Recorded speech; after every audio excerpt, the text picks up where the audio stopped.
Mechanism पूछा गया है, suggest a possible mechanism for the following reaction. तो let's see, n butyl bromide है plus KCN will give you n butyl cyanide और plus KBr बाहर हो जाएगा।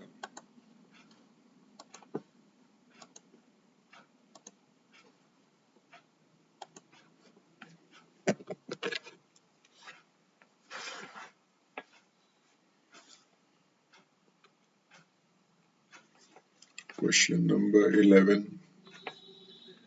Mechanism n butyl bromide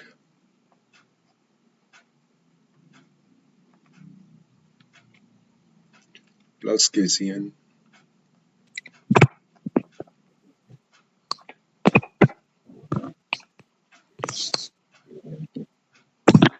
N butyl cyanide.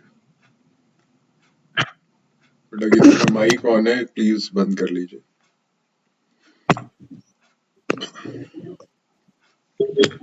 So this is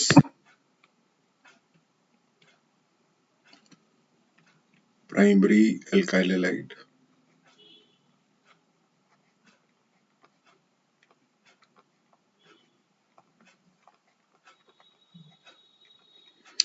N butyl bromide क्या होता है? Structure बनाए तो यहाँ पे CH3 CH2 CH2 CH2। N का मतलब स्ट्रेट लाइन में कार्बन चेन है और आगे Br। अब इस पे न्यूक्लियोफिलिक रिएक्शन होगा, ये Cn नेगेटिव अटैक करेगा। So this is a nucleophile.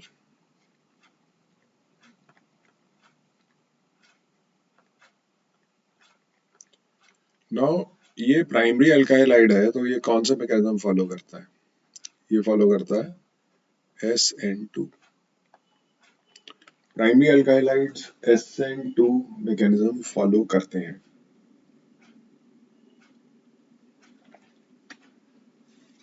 तो लिख लेते हैं इसको। अब इसका स्ट्रक्चर बनाते हैं, जिस कार्बेटम पे इसको एक्सपैंड करते हैं। कार्बन एटम 4 वैलेंसी, एक कार्बन एटम पे Br, 2 पे H, इसका एटम पे 2 H है और एक ये बड़ा वाला ग्रुप है, ये C3H7 है।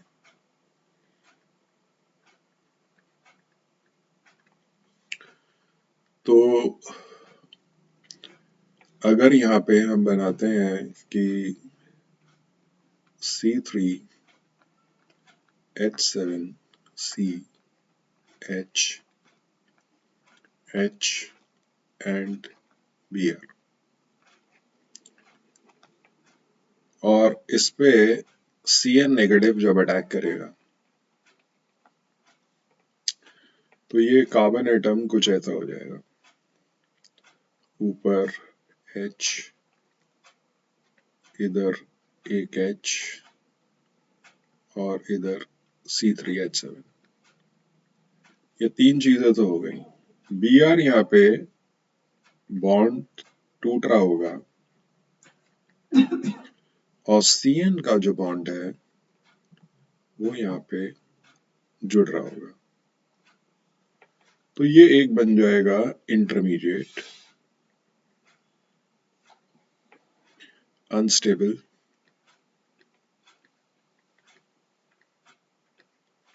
इंटरमीडिएट। क्वेश्चन कैसे सॉल्व कर रहे हैं साथ साथ लिख के सीख लीजिए। अनस्टेबल इंटरमीडिएट में ये अनस्टेबल क्यों है?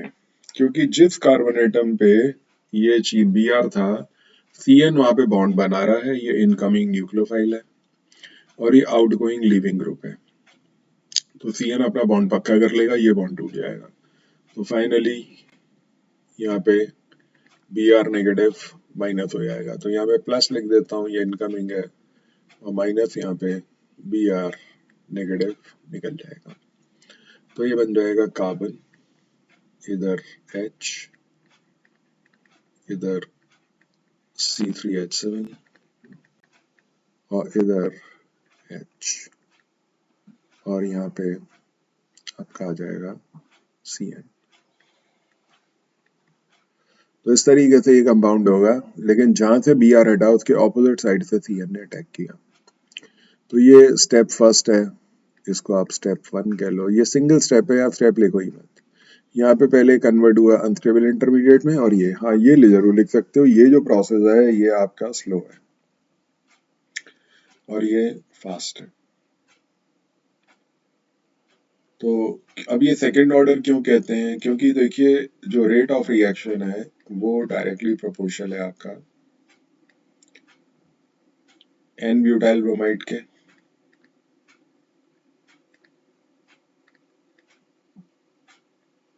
To the power 1 and Cn negative, यानी कि KCN भी आप लिख सकते हैं, टू द पावर 1। 1 और 1 मिलके ऑर्डर क्या हो जाता है 2। तो यहाँ पे आप देख सकते हैं कि इस तरीके से ये Sn का रिएक्शन आपको लिखना पड़ेगा एन ब्यूटाइल ब्रोमाइड के साथ। Suggest a possible reason for the following observation. The order of reactivity of L-haloarine is alkyl iodide greater than RCl greater than RBr. The order of reactivity of haloalkane is,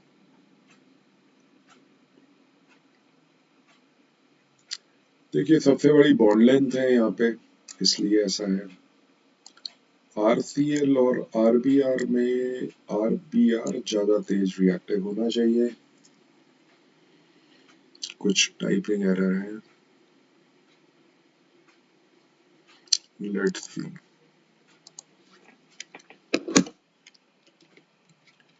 Order of reactivity of haloalkanes having same alkyl group.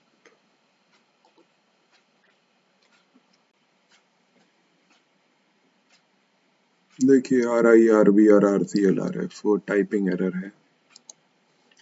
तो क्योंकि bond length बड़ी है, bond length बड़ी है तो leaving group अच्छा है। Iodine के बाद आना चाहिए ब्रोमीन, फिर आना चाहिए ये क्लोरीन, तो मे भी कुछ टाइपिंग एरर हो सकता है।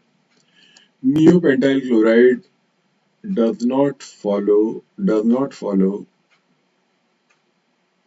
neopentyl chloride does not follow SN2 mechanism, right? तो नियोपेंटाइल बना लेते हैं पहले। क्वेश्चन है 12th का सेकंड। तो पहले वाले में reactivity directly proportional to bond length आप कह सकते हैं। 12th वाले के फर्स्ट में यहाँ पे alkyl iodide more reactive than alkyl bromide, more reactive than alkyl fluoride. तो जितनी बड़ी बॉन्ड लेंथ उतनी ज्यादा रिएक्टिविटी, तो reactivity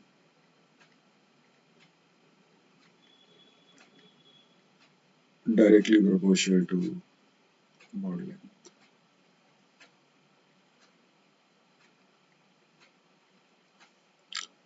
This is first. Second है neopentyl chloride. Neopentyl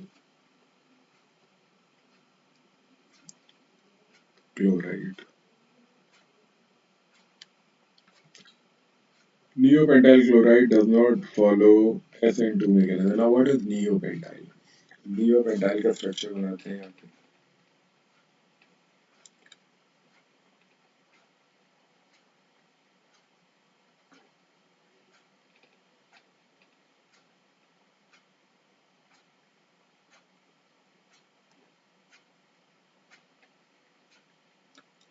सबसे पहले नियोपेंटेन बना लीजिए। यहाँ मैं CH3 की जगह CH2 लिख रहा हूँ क्योंकि Cl आप किसी भी कार्बोटम पे Cl लगा सकते हैं।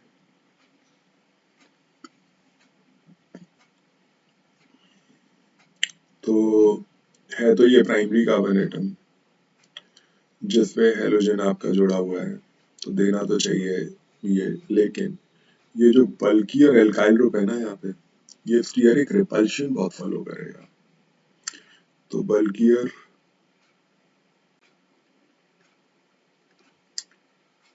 Tertiary butyl group will offer steric hindrance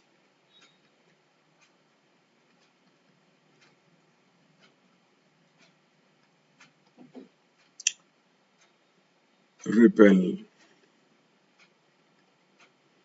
incoming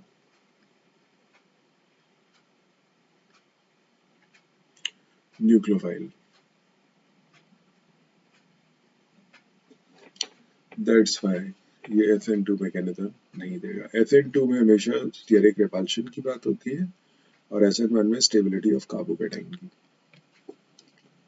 A solution of KOH hydrolyzes this and this.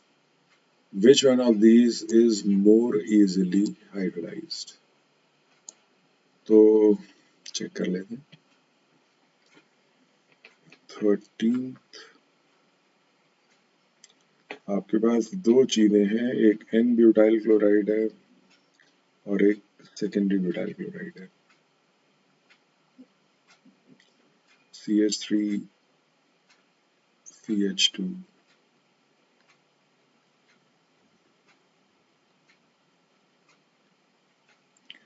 और यहाँ पे CH3 CH2 CH Cl।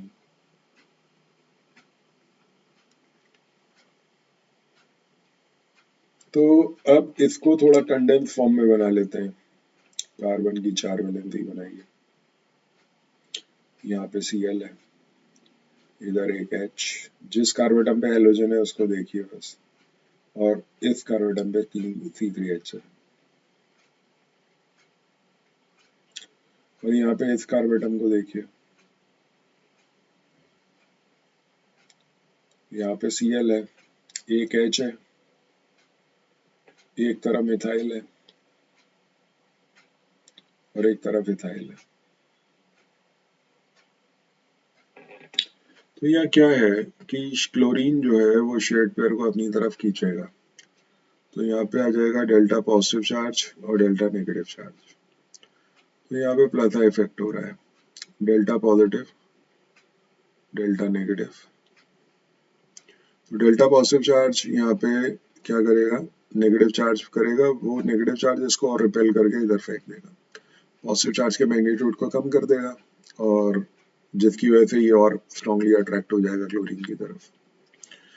इधर दो एल्काइल ग्रुप है जो प्लस इफेक्ट दे रहे हैं, तो ऑलरेडी क्लोरीन ने तो अपनी तरफ खींचा हुआ है, मोर इलेक्ट्रोनेगेटिव है देन कार्बन, तो जिसकी वजह से यहाँ पे इलेक्ट्रॉन डेंसिटी बढ़ेगी।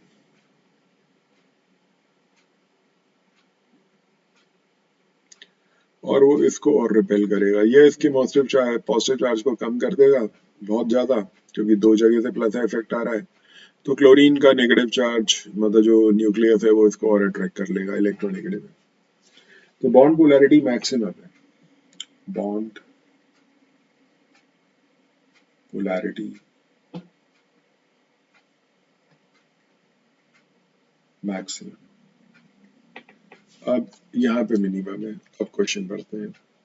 A solution of KOH hydrolyze this and this. Which one of these is more easily hydrolyzed? जिसमें बॉन्ड पोलर है, bond polarity maximum, more easily hydrolysed. तो ये रीजन भी आप दे सकते हैं।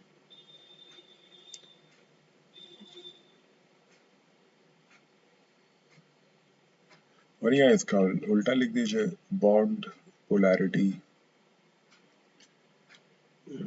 समझ जाइएगा, ये बॉन्ड पोलैरिटी को लेकर मैंने लिखा है, bond polarity minimum and hydrolyse with difficulty, hydrolysed at slower rate.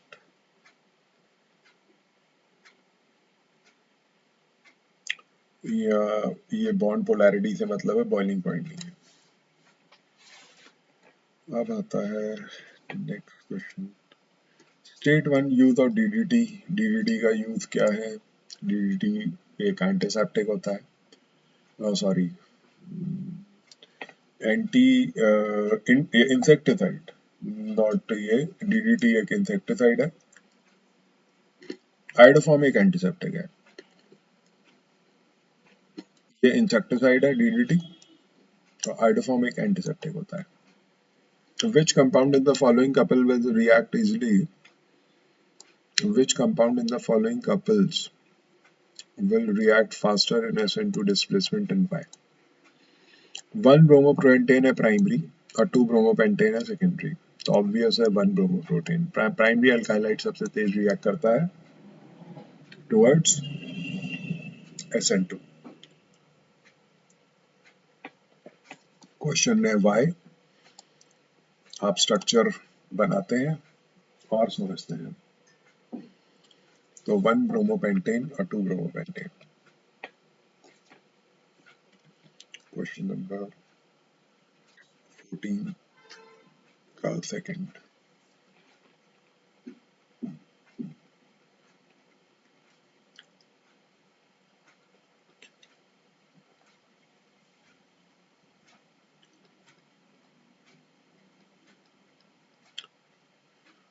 This is 1 bromopentane और 2 bromopentane में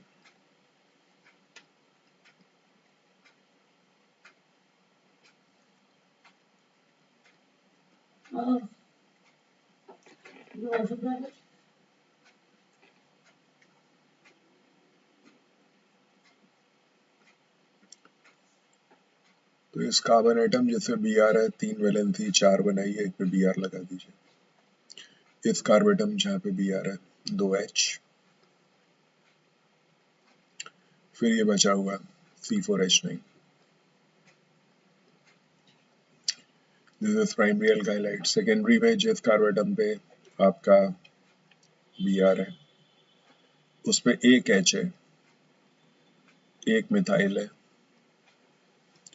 और एक ये 3 कार्बन एटम का C3H7 है।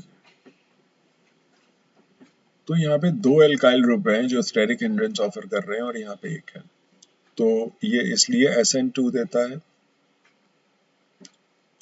Because minimum stearic hindrance. और वो क्यों है? क्योंकि एक एल्काइल ग्रुप है।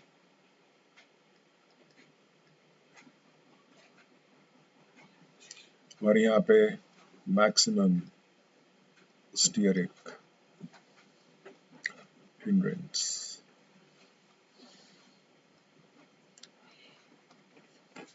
इस तरह के क्वेश्चन आपको किसी बोर्ड में मिलेंगे और ये आप आजकल पूछे जाते हैं। जो समझ लेंगे बढ़िया रहेगा। ये दोबारा रिपीट हो गया, कल भी किया था ये क्वेश्चन हमने। ये रहा, यहाँ पे देख लीजिए। तो ये क्वेश्चन आप देख सकते हैं, सेम है। what how would you differentiate between SN2 mechanism of substitution reaction? Give one example of each. तो SN and SN2 में सबसे बड़ा डिफरेंस ऑर्डर का ही है कि ये सब्स्टिट्यूशन न्यूक्लिक फर्स्ट ऑर्डर है और ये SN2। चलिए दो डिफरेंस अपने बना लेते हैं जो हमें आते हैं। तो क्वेश्चन नंबर है 16। एक तरफ लीजिए FN1 और एक तरफ लीजिए FN2।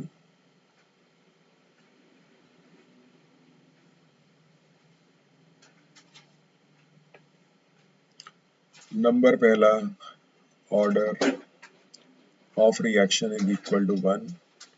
नंबर 2, ये sorry first order of reaction. आप ऐसे मत लिखना, थोड़ा स्टेटमेंट बना लीजिए। ऑर्डर ऑफ रिएक्शन आप चाहें तो सपोर्ट में रेट लॉ दे दीजिए, R इज इक्वल टू के आर एक्स। सिर्फ एक एल्काइलाइड की कंसंट्रेशन पे डिपेंडेंट है और यहाँ पे R इज इक्वल टू के। आप एल्काइलाइड तो लेते ही हैं, साथ में इनकमिंग न्यूक्लियोफाइल भी लेते हैं। न्यूक्लियोफाइल अगर क्लियर है तो सही है, नहीं तो NU लिख दीजिए। दूसरा, mainly given by tertiary alkyl halides, tertiary greater than secondary greater than primary, और दूसरा है primary greater than secondary and greater than tertiary. तो इस तरीके से यहाँ पे आप दो डिफरेंस याद कर लीजिए। कोई और अगर आपको समझ में आए तो बता सकते हैं। SN1 रिएक्शन का इंटरमीडिएट होता है follow by formation of carbocation, carbocation, और यहाँ पे क्या बनता है, unstable intermediate, unstable intermediate and so on, जो हमें याद रह जाए। ज़रूरी नहीं है आप किताब में पढ़ोगे बहुत सारे लिखे हुए हैं, सब सही है, आप उनमें से याद करके भी लिख सकते हैं और ऐसे ही लिख सकते हैं। तो डिफरेंस एक दो तीन यहाँ पे पढ़ लिए। एग्जाम्पल आप दे सकते हैं कोई भी रिएक्शन का, प्राइमरी और सेकेंडरी।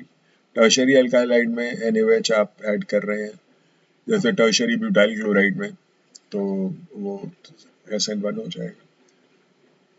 N ब्यूटाइल क्लोराइड में ऐड कर रहे हैं तो SN2 हो जाएगा। How would you account for the following? Grignard reagents are prepared strictly under anhydrous conditions. देखिए ग्रिग्नार्ड रिएजेंट को एनहाइड्रस कंडीशंस में क्यों बनाया जाता है? क्वेश्चन नंबर 17 का फर्स्ट। तो Grignard reagent is prepared under anhydrous conditions.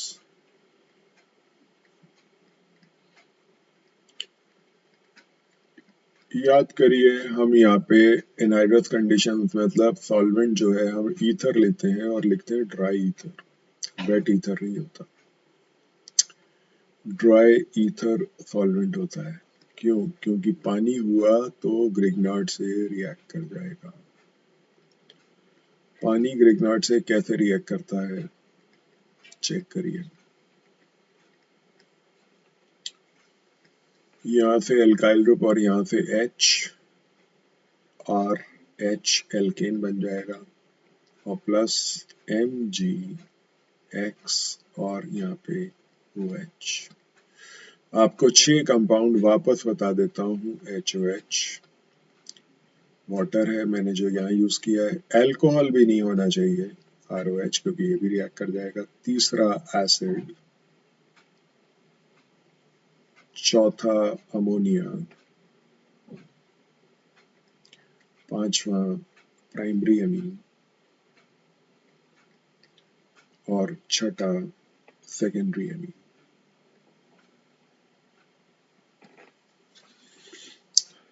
तो ये यहाँ पे मेनली आपको समझाना है। Because it reacts in hydrous condition से चाहिए क्योंकि रिएक्शन हो जाता है ग्रिग्नार्ड का टू फॉर्म एल्केन। रिएक्शन से सपोर्ट कर दीजिए, ये सिर्फ आपकी नॉलेज के लिए। ये क्या है 1 2 3 4 5 6 7, यानी कि 2 chloroheptane undergoes SN1 reaction faster than, ये Cl नीचे है यानी कि प्राइमरी, क्योंकि सेकेंडरी अल्काइल हैलाइड जो है स्टेबल कार्बोकैटाइन बनाएगा in comparison to primary alkyl halide.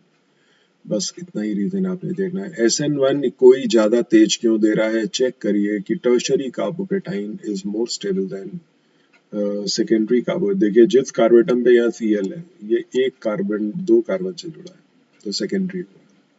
Secondary carbon carbocation बहुत ज्यादा स्टेबल होगा, Cl हटेगा, यहाँ पॉजिटिव चार्ज आएगा, उसको दो जगह से प्लस आई इफेक्ट से न्यूट्रलाइज किया जा सकता है। यहाँ पे अगर Cl है जो कि नीचे आ गया इधर, यहाँ पे अगर Cl है तो वो हटाओगे तो इस कार्बोटम पे ही आपका क्या मिलेगा, पॉजिटिव चार्ज। पॉजिटिव चार्ज जब यहाँ पे मिलेगा तो फिर आप किस तरीके से यहाँ पे इसको न्यूट्रलाइज करने के लिए एक alkyl group plus I effect देगा। तो इसीलिए कार्बोकैटाइन कहाँ ज्यादा स्टेबल होता है, जहाँ बहुत सारे एल्काइल ग्रुप होते हैं उस कार्बोटम पे जहाँ पे पॉजिटिव चार्ज है। That's why most stable carbocation आपको देना है SN1 में। Explain why the dipole moment of chlorobenzene is lower than that of cyclohexyl fluoride. समझिए, chlorobenzene and cyclohexyl fluoride. Question number is 18 का फर्स्ट।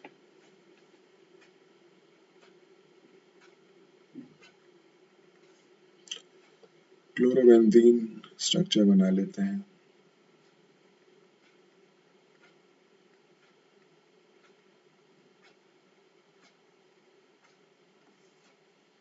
And cyclohexyl chloride.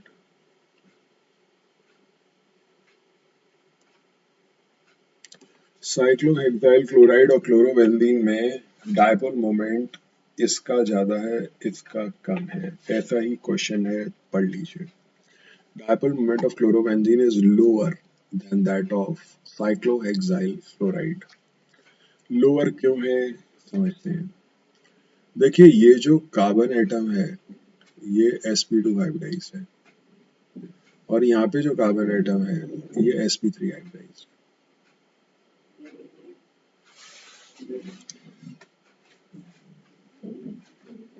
ठीक है, क्योंकि यहाँ पे क्या है भाई, हर कार्बन एटम पे एक एक H है,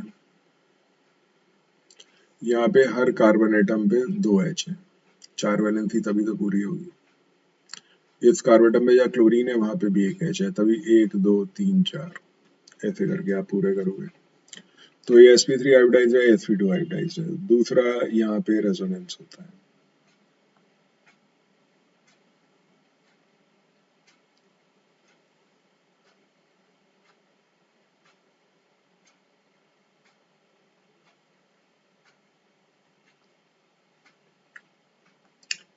तो due to plus R effect carbon halogen bond acquires partial double bond character. तो डबल बॉन्ड यहाँ पे आ गया तो बॉन्ड लेंथ क्या हो गई, छोटी। यहाँ पे ऐसा कुछ नहीं है, यहाँ पे आपका बॉन्ड लेंथ कोई रेजोनेंस ही नहीं है, तो यहाँ पे पहला रीजन आप दोगे रेजोनेंस, यानी कि प्लस आर इफेक्ट की वजह से क्या आ रहा है, पार्शियल डबल बॉन्ड कैरेक्टर।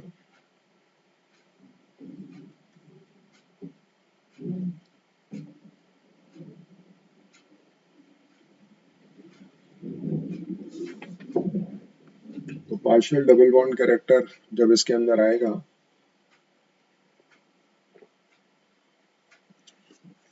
तो bond length decreases.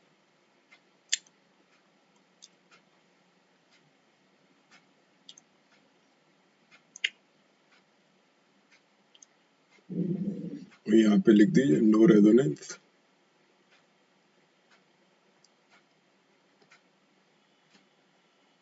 No partial double bond character.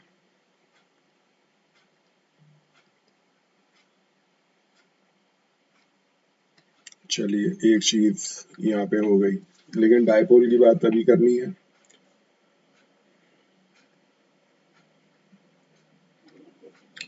दूसरा यहाँ पे जब आप sp2 hybridize carbon atom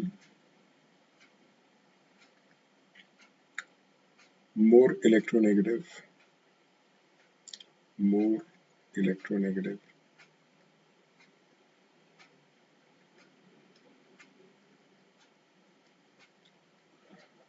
attracts,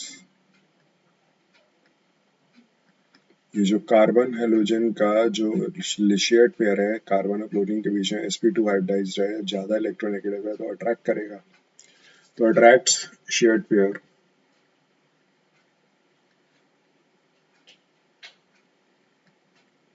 strongly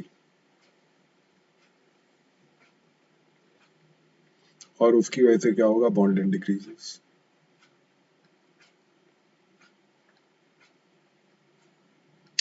तो हम बॉन्ड लेंथ की बात कर रहे हैं डिक्रीजेस, और यहाँ पे क्या होगा कि sp3 हाइब्रिडाइज्ड है तो less electronegative,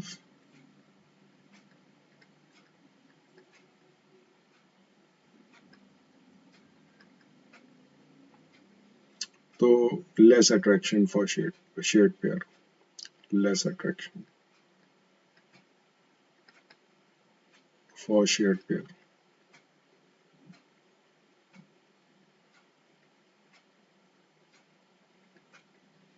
Hence larger bond length. अब समझिए बॉन्ड डायपोल मोमेंट कैसे लिखाते हैं। डायपोल मोमेंट का फॉर्मूला होता है dipole moment mu is equal to q into D.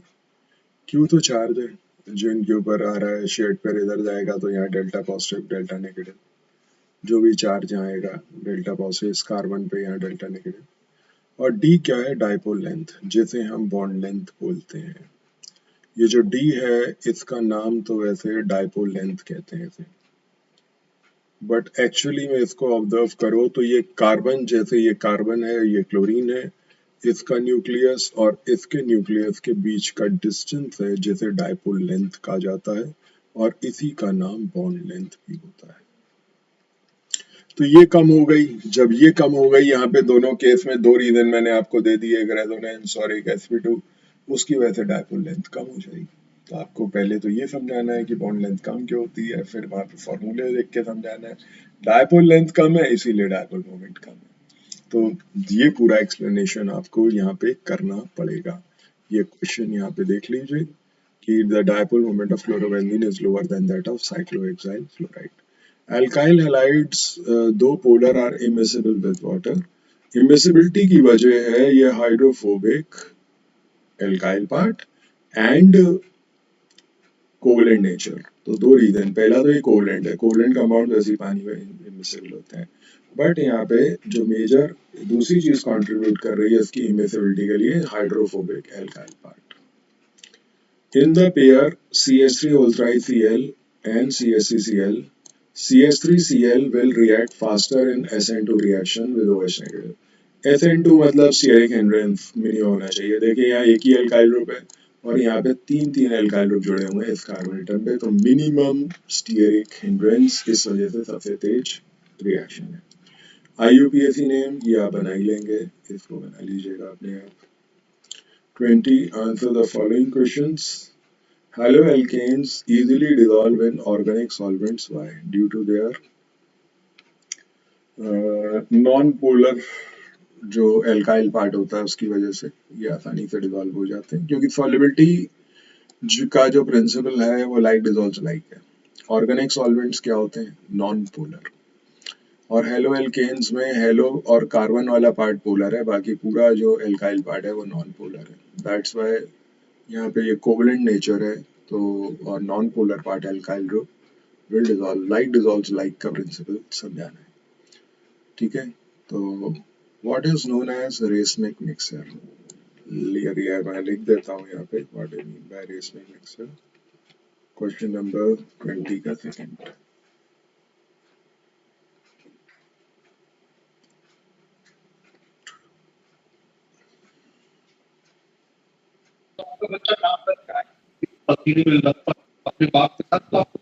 Excuse me sir. बेटा, हाँ बेटा बताइए। सर इससे जो पहले वाला रीजनिंग का था उसका रीजन क्या था? डायपोल लेंथ कम है, डायपोल लेंथ कम होगी तो डायपोल मोमेंट कम हो जाएगा। Not the halo alkane one. Halo alkane में है ही नहीं ना, यहाँ पे sp3 हाइब्रिडाइज्ड है, लेस इलेक्ट्रोनेगेटिव है, बॉन्ड लेंथ डिक्रीज ही नहीं होगी, अट्रैक्शन बहुत कम हो जाएगा, तो लार्जर बॉन्ड लेंथ होगी और इसके सर जो कंपैरिजन में। ये था कि हेलो एल्केन्स इजीली डिसॉल्व हो जाते हैं ऑर्गेनिक सॉल्वेंट्स में। Non polar nature, non polar nature alkyl group का। आप डाउट्स नोट कर लो, लास्ट में मेरे से क्लास में डिस्कस कर लेना। Okay sir. Racemic mixer,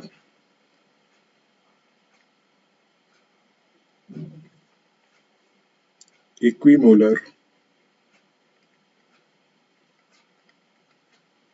mixture of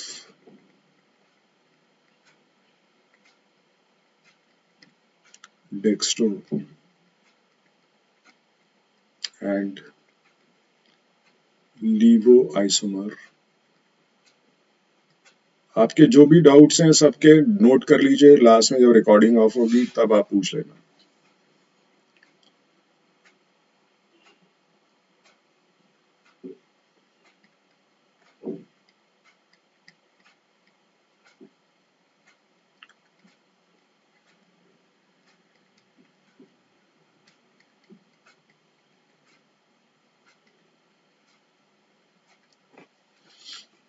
optically inactive होता है, इट इज ऑप्टिकली इनएक्टिव और उसकी वजह है external compensation. Optically inactive and external compensation की वजह से, और इसका कोई स्ट्रक्चर नहीं होता क्योंकि ये मिक्सचर है। Of the two bromo derivatives C6H5CH, CH3Br and C6H5CH, C6H5Br, which one is more reactive in SN1 substitution reaction and why? तो पहले स्ट्रक्चर बनाते हैं इसका। जो CH3 जैसे ब्रैकेट में लिखा है इसको आप नीचे ब्रांच कर दोगे, ठीक है, इस कार्बन एटम पे, और उस पे फिर आगे Br भी जुड़ा हुआ है। यहाँ पे फिनाइल ग्रुप की ब्रांचिंग है, तो दोनों स्ट्रक्चर्स को ऑब्जर्व करो तो CH3 और C6H5 का अंतर है। तो बनाते हैं question number 3।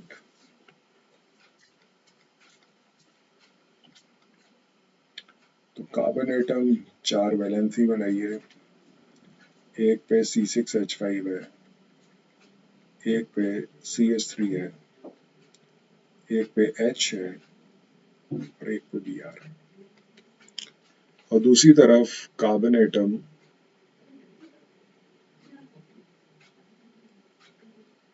Br, H, C6H5 and C6H5।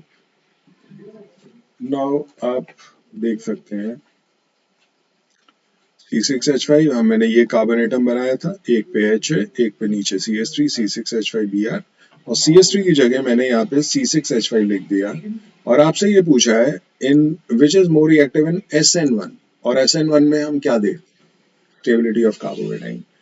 अगर इसका कार्बोकेटाइन आप बनाते हो तो कुछ ऐसा बनेगा, C6H5, C, CH3, H positive, और यहाँ पे बनेगा C6H5। अब Br हटा दीजिए, उसकी जगह पॉजिटिव चार्ज आ जाएगा, Br नेगेटिव बाहर निकल जाएगा, C6H5 एंड पॉजिटिव। अब देखिए यहाँ पे सबसे स्टेबल कार्बोकेटाइन कौन सा है, सबसे स्टेबल कार्बोकेटाइन आपका ये वाला है। कैसे, ये सबसे तेज SN1 देगा, मोर रिएक्टिव टुवर्ड्स SN1। तो यहाँ पे आपसे पूछा which one is more reactive in SN1, तो मैं इसको दूंगा, यहाँ पे कहूंगा कि ये मोर रिएक्टिव है, और अब इसका रीजन समझाता हूँ। More reactive and less reactive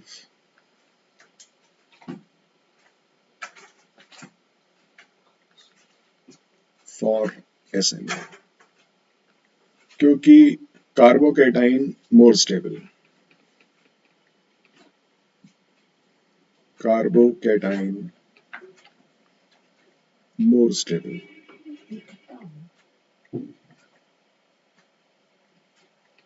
और यहाँ पे कार्बोकेटाइन लेस स्टेबल।